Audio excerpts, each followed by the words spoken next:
सरकार हमसे डरती है, पुलिस को आगे करती है। सरकार हमसे डरती है, पुलिस को आगे करती है। सरकार हमसे डरती है, पुलिस को आगे करती है।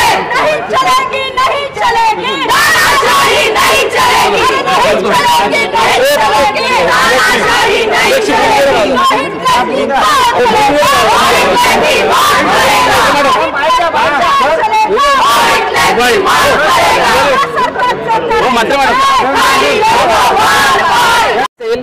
आज महागाई वाढलेली आहे, आज महिला सुरक्षित नाहीत, या सगळ्या मुद्द्यांवरती आपण चर्चा करावी ही मागणी विरोधी पक्षातील खासदारांची होती।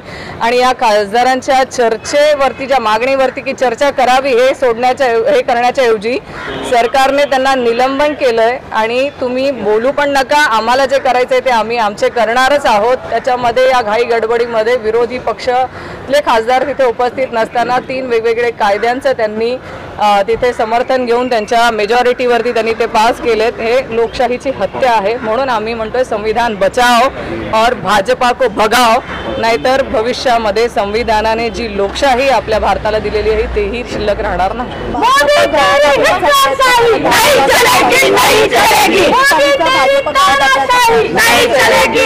आज आपण भारतामध्ये लोकशाहीवरतीच आपलं राज्य टिकून आहे।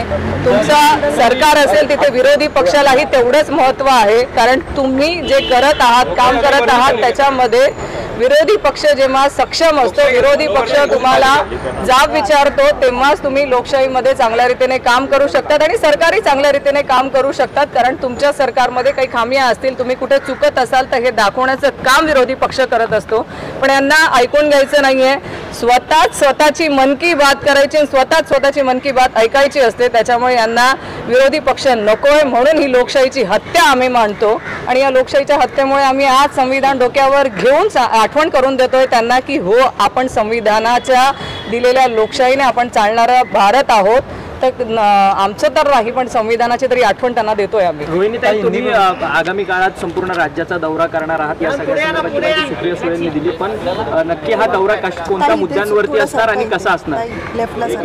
आम्ही हे सगळेच मुद्दे, आज महिला असतील, आज तरुण वर्ग असेल, हे सगळे, आणि हा जो काय सरकारचा तानाशाही चाललेली आहे की विरोधी पक्षातला आवाज कोणीही बनायला नको, ह्या विरोधामध्ये आम्ही महाराष्ट्रभर दौरे करणार आहोत। आमचे सगळे प्रदेशाच्या महिला पदाधिकारी असतील, विद्याताई असतील, फौजियाताई, हे सगळे आम्ही दौरे करणार आहोत। आणि ह्याच विरोधामध्ये सरकारच्या सगळ्या धोरणांविरोधात आम्ही आवाज उठवण्यासाठीचं हे दौरा असणार आहे।